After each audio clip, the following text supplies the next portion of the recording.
Back to On the Ball, and welcome back to another round of Premier League predictions. The FA Cup is, I say over and out, but the fourth round last weekend, so we took a break from Premier League predictions, and this week is another round of Premier League action to get your teeth bitten into. But we're going to first off start reviewing the Merseyside derby last night, which was a cracking game, finished 2-2. We didn't actually give you a prediction on screen, but we had one anyway, and it was 2-1 for Liverpool. Sim had. I had 1-0 to Liverpool. So close for being a 5-pointer for Sim. Seconds away. Yeah, 98th minute. Tarkowski's belter. Lovely finish from Tarkowski. But this game was absolute fireworks, wasn't it? It was absolute chaos, especially near the end. And you got to give credit to Everton because I thought they were fantastic throughout the whole game. The energy, the aggression. They didn't give Liverpool a moment to breathe, and I thought they were absolutely phenomenal and deserved at least a point. So I thought the point at the end, the goal they scored, was justification for what was a brilliant performance from Everton. Literally from minute one, they didn't let up, and they were fantastic. And Liverpool really struggled in that intense atmosphere. They really struggled to kind of compete with what Everton were throwing at them, and Everton were on top of them. They were using every trick in the book, and Liverpool really struggled, albeit even in that struggle they did go 2-1 up late in the game, and you thought they were going to win it. And I actually thought, funnily enough, after they went 2-1 up, I think, 15 minutes to go, they were actually pretty comfortable for the last 15 minutes, and it didn't look like Everton were going to score. I thought they were really struggling. That was probably their worst moment of the game, Everton, when they were 2-1 down. But they found a moment in the last minute. Tarkowski's volley, absolutely incredible, and bit of a blow to Liverpool's title chances, albeit they still have a 7-point lead. They still got the points. They extended it, and 7 points is fairly significant because it still means now Arsenal need to recover 3 games instead of 2. So it does make it makes a bit of a difference. Obviously, 9 points would have mean they needed to recover 3 losses, and now it's kind of 2 losses and a draw to overcome it. So Arsenal feel like it's probably gives them a glimmer of hope, but for Liverpool's point of view, I think it's not a great point, but under the circumstances, not the worst point in the world either. But absolute chaos. I actually thought as well that last-minute goal, there was a long VAR check. I think it was a foul on Konate at the end. Obviously, it was onside, but I thought Konate was definitely pushed by Beto. I think referee probably should have given it, but I always thought when the chaos happened, it was going to have to be like a proper, as they say, clear and obvious error for them to rule it out. And I think Everton maybe got away with it, but I think you make your own luck maybe in this game. Yeah, look, the referee was shocking, wasn't he? And he was giving fouls when they weren't fouls and weren't giving fouls when they were fouls. I mean, he was just all over the place and completely lost control of it at the right at the end when Decore goes and celebrates in front of the Liverpool away end. Curtis Jones has something to say about it, and a massive scuffle, and then everyone seems to get sent off. And Decore got sent off, Jones got sent off, Slot got sent off. I mean, Slot getting sent off for pretty much just a tiny bit of an aggressive handshake. Yeah, I thought it was very odd. A bit too much. Yeah, clearly Mike Oliver trying to make a point. Like, I'm not having any of this aggression, but I understand Slot frustration because I did feel like it was a foul. And also, just before that moment as well, in the build-up to Everton having their last attack, Salah has a counter, and he very clearly gets brought down by, I think it was Brantwaite, on the edge of the area, the opposition's area. 100% a foul. 100% a foul.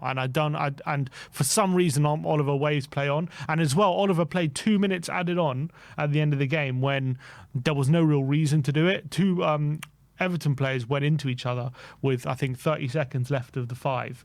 And yes, they were down for about 2 minutes, but there was only 30 seconds left of the added on time. So why he's added on 2 minutes extra, I think, was very peculiar as well. So I thought I thought Liverpool on that front the game should have been over at 2-1, and they shouldn't have been allowed that moment to equalise. But the stars aligned for Everton, their last ever Merseyside derby, and they did themselves proud with their performance. And obviously, since Moyes has come in, they've really changed, I think, and they've become much better. And fair play to David Moyes and Everton, and great point for them. The atmosphere was incredible, wasn't it? Last Merseyside at Goodison, like you say, and the fans really produced something special on the night for the team. And it'll be a Merseyside derby to remember, and James Tarkowski is going to go down as a bit of a hero, albeit like it was only a draw, but still, if Arsenal go on and win the league, they'll go and look back at that.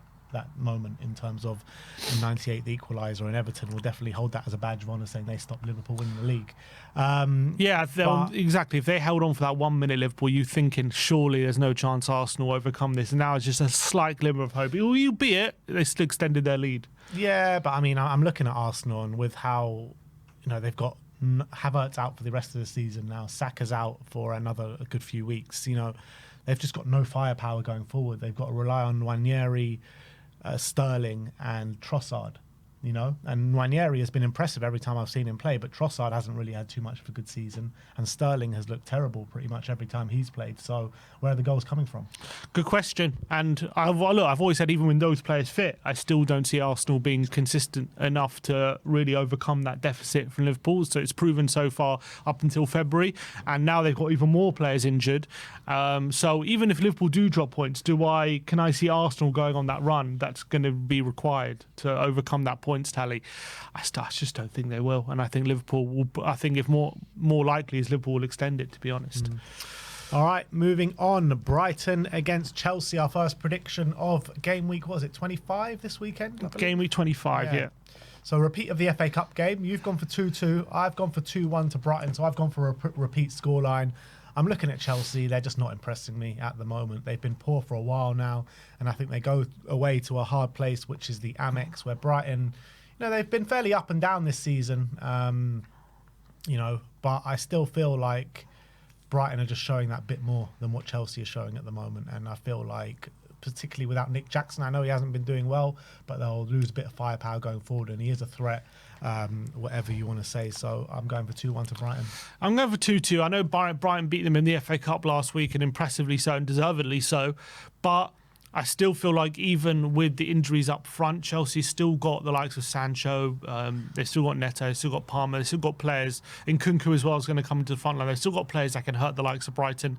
I feel like the biggest problem for Chelsea at the moment, as much as going forward, also defensively, I still feel like they're a bit all over the place. Apparently Maresca today confirmed, though, that Jorgensen's now going to be the number one from Chelsea from this point forward. So they've probably seen the end of Sanchez for now, but I don't know how much better Jorgensen is.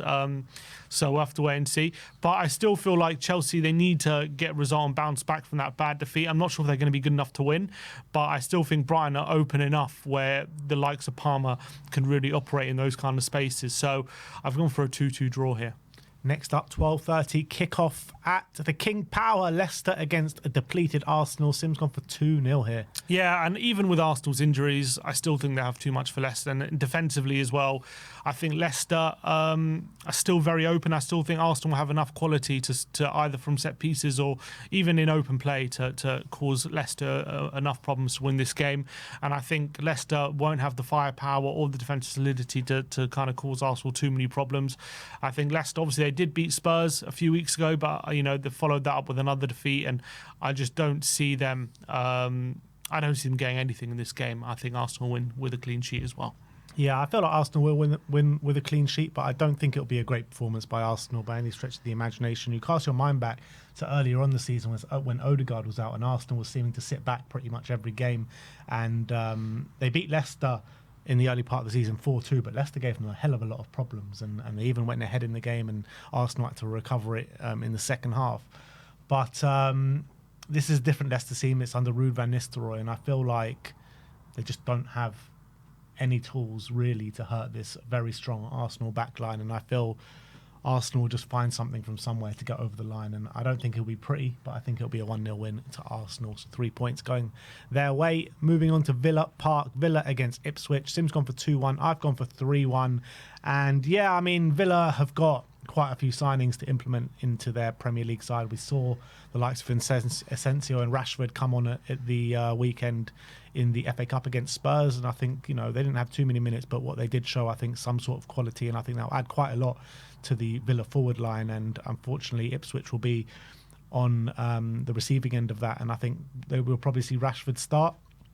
But you look at Villa as well, they've got no fit centre-backs, or maybe just one fit centre-back going into the game. So I feel like Ipswich can hurt them, but I just think like Villa's forward line and firepower will just be way too strong at Villa Park, and they are a very strong team at home, so 3-1. Yeah, I don't know if Watkins is going to be playing in this game or not, but I think if he's not, I can see this being a bit of a tighter affair. I think Ipswich gave Villa a lot of problems earlier in the season with a 2-2 draw at Portman Road, and I think without Watkins, I can see Villa kind of struggling a bit to really create opening up Ipswich with those good quality chances. If he's fit, then maybe it will be 3-1. But if he's not fit, I can see Villa struggling a bit more and a bit of a tighter game. I think Philogene, is he on loan or do they sign him permanently? Because Ipswich, because they got him from Villa. I think permanently. So if it's permanent, then he can play, which is great for them. If he's on loan, obviously if he's ineligible. I don't know if it's permanent or not. But anyway, either way, I think Villa will win the game, but I think it'll be a bit of a tight affair. So I've gone for a 2-1 win. Fulham against Forest at Craven Cottage. Sim's gone for 1-1 here. Yeah, 1-1. I think Fulham are not on the best form at the moment, albeit they did win their last game. But I think they're very kind of tactically flexible in these kind of fixtures. And I know Nottingham Forest have a certain way of playing, and they like to sit deep and they soak up pressure. But I see this being a game of very few chances, to be honest, and I see it being a very cagey game. And I think both teams are going to try and outmaneuver the other, and it's going to be a bit of a struggle to create good quality chances. But I found both teams to... I predict both teams to find a moment of quality, but I find a draw here, 1-1. Yeah, Fulham on the back of beating Newcastle 2-1, and obviously Wigan in the cup as well. Forest on the back of winning 7-0, against Bournemouth? No, against Brighton. And Exeter took them all the way to penalties in the FA Cup as well. So, yeah, it's going to be an interesting one. Both sides are going to go into it, full of confidence. But I just feel like the way Forest play with their solid backline just going to have a little bit of the edge over this Fulham side. I know Fulham are usually strong at home with the tighter pitch and everything like that, but I just feel like Forest are just going through such a great moment at them. And you got to say it's their best season ever in a Premier League campaign. And you look at Chris Wood, what he's doing, and Elanga, and Hudson-Odoi is injured, but they've just got such great players and such great players on form at the moment. And I just feel like it'll be really hard for Fulham to breach that back line of Nottingham Forest. So I've gone for 2-1 to Forest. Next up is at the Etihad, Manchester City against Newcastle. We've both gone for the exact same scoreline here in 2-2. And yeah, I feel this is going to be a really good game of football. I think Man City at home, they are usually good, but they had a very taxing game against Real Madrid in midweek, losing it right at the end with 2 goals conceded in the last 5 minutes. Newcastle, on the other hand, I think they really fancy their chances at the Etihad here to go there and attack a poor Man City defence and get some goals with the likes of Isaac, Gordon and the rest of them. So just because it's at the Etihad, I've just gone for a 2-2. Yeah, I think Newcastle have been a bit iffy in recent weeks, but obviously did really well to beat Arsenal in the Carabao. Struggled against Birmingham, but ended up just about getting over the line with a 3-2 win. I think going to the Etihad, I know City lost to Madrid 3-2, but I still think they're betting into some new signings like Marmoush and Kuzanov, and I think it is going to improve their fortunes. I think Foden coming back into the starting lineup, he was on the bench in midweek. I think came on early, but I think he'll be back in this game. I think he City came on against Real Madrid looked really good, didn't he? Yeah, I think City have been improving, and I know they got battered 5-1 by Arsenal, but I think in this game, I think Newcastle will try and counter-attack. I think City will have quality. I can see it being a very open game, lots of chances, and that's why I've also gone for a 2-2 draw. Next up at St Mary's, Southampton against Bournemouth. Both of us gone for the same scoreline again in 3-1 to Bournemouth. I can see Southampton creating chances. I think this will be a really good open game of football, but I just feel like quality will show, and Bournemouth, they've just been brilliant this season, haven't they? And even since getting all those injuries, they seem to have stepped it up a notch even. So brilliant work that Andoni is doing at the Vitality, but yeah, I just can't see anything for Southampton in this game. Yeah, me too. I wouldn't be surprised if Southampton go 1-0 up and they end up losing. I think Bournemouth will have too much for them, even with their injuries. Their other 4 players at the moment, Cliver, Semenyo, Utara, they all seem to be stepping up. So I think Bournemouth should have too much, and I think they should be able to overwhelm the Southampton team. So 3-1. West Ham against Brentford next. Sim's gone for 2-1 to Brentford. Yeah, I think with Graham Potter's style of play, I can see Brentford, in terms of how Brentford play, I can see them kind of waiting for West Ham in this game. And I think in Mbeumo and Wissa, the way they like to operate in the spaces, the way West Ham are trying to play a bit more of this offensive style, more possession-based, trying to commit more risk and players forward, I think Brentford will see them coming in this one. So I think it's interesting. If they had Lopetegui, I reckon I'd go for a West Ham result. But because Potter's there, I think they're still not up to speed yet with how he wants to play.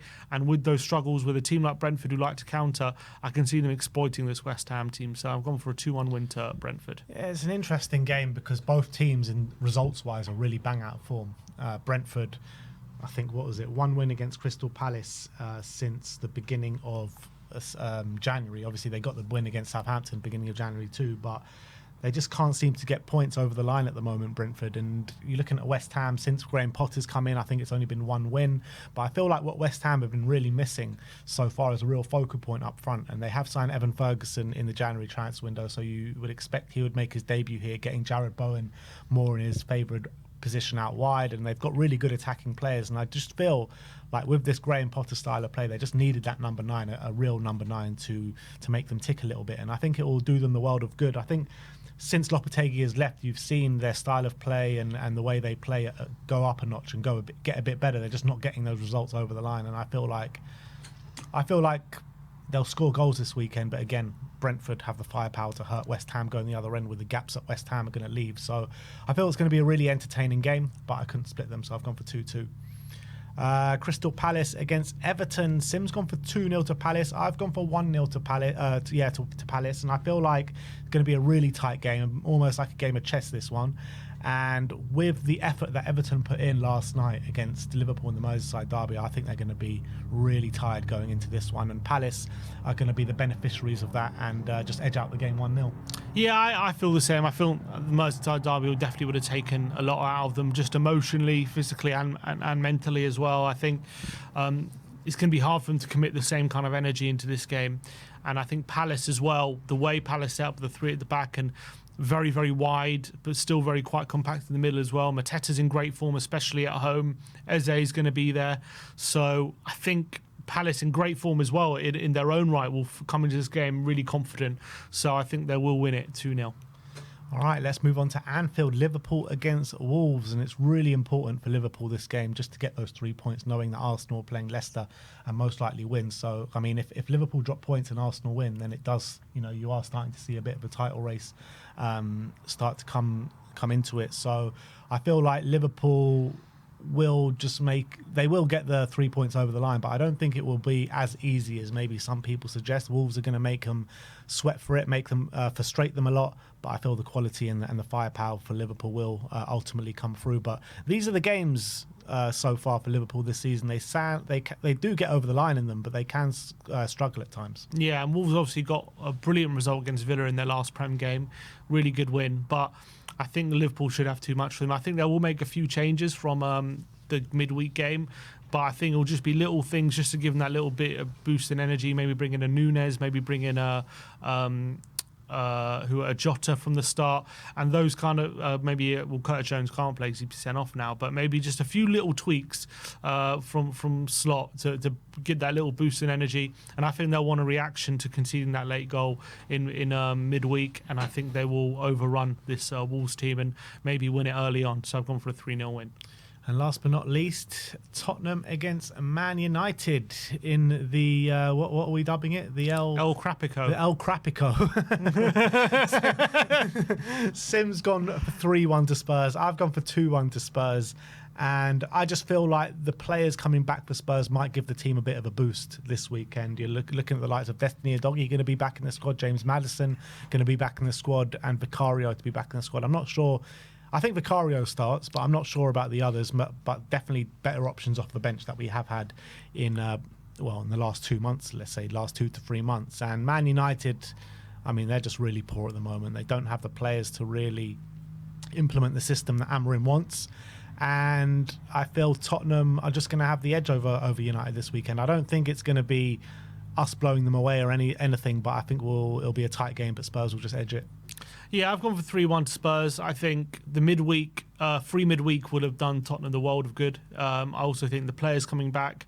I also think obviously we beat Man United when at the height of our injury crisis, but obviously we had the likes of Solanke fit for those games. But I think, Danso and Tell, another week at the club, they should really be helping settle in. I think the main thing, though, is United are really lacking that firepower. Apart from Amad Diallo, I don't see who really hurts Tottenham right now in that forward line. And if you can't take advantage of Tottenham's kind of open spaces they leave, which I think United might fail to do, then I think they're going to come under increasing pressure. And I don't see with Martinez now injured, I don't know if their defence is going to hold up scrutiny right now. So I've gone for a 3-1 win to Tottenham. Yeah, I mean, to be fair, you say United don't have the players to hurt Spurs, but they did score 3 goals against us last time we played them.